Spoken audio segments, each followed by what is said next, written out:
Hello guys, welcome back to my channel. আপনাদের জন্য আবার একটি নতুন আপডেট নিয়ে এসেছি। Aadhaar and voter card link, Aadhaar ও ভোটার কার্ডের লিঙ্ক নেই, নাম কাটা যাবে, জানালার কমিশন কিভাবে করবেন। আধার কার্ড এবং ভোটার কার্ড অত্যন্ত গুরুত্বপূর্ণ পরিচয়পত্র। এই দুটি পরিচয়পত্রের সংযুক্তিকরণ না করলে ভোটার তালিকা থেকে কি নাম কাটা যাবে? লোকসভা নির্বাচনে ভোট দিতে পারবেন না কিভাবে? আধার কার্ড এবং ভোটার কার্ডের লিঙ্ক কিভাবে করবেন?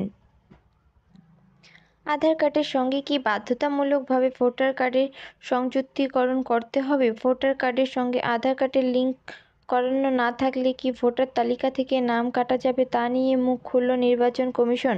ভোটের সময় ভুয়ো খবর রুখতে কমিশনের তরফে যে মিথ ভার্সেস রিয়েলিটি পোর্টাল চালু করা হয়েছে তাতেই স্পষ্টভাবে জানিয়ে দেওয়া হয়েছে যে আধার কার্ডের সঙ্গে ভোটার কার্ড সংযুক্তকরণের বিষয়টি বাধ্যতামূলক নয়।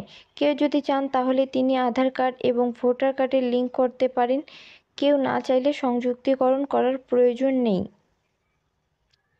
কমিশনের তরফে বলা হয়েছে 2011 সালে সংশোধনীয় নির্বাচনী আইন অনুযায়ী আধার কার্ডের তথ্য জমা দেওয়ার বিষয়টি ঐতিহ্যক। আধার কার্ডের তথ্য না জমা দেওয়ার কারণে ভোটার তালিকা থেকে কারো নাম কাটা যাবে না। ভোটাররা ফর্ম 6B পূরণ করে স্বেচ্ছায় নিজেদের আধার সংক্রান্ত তথ্য জমা দিতে পারেন।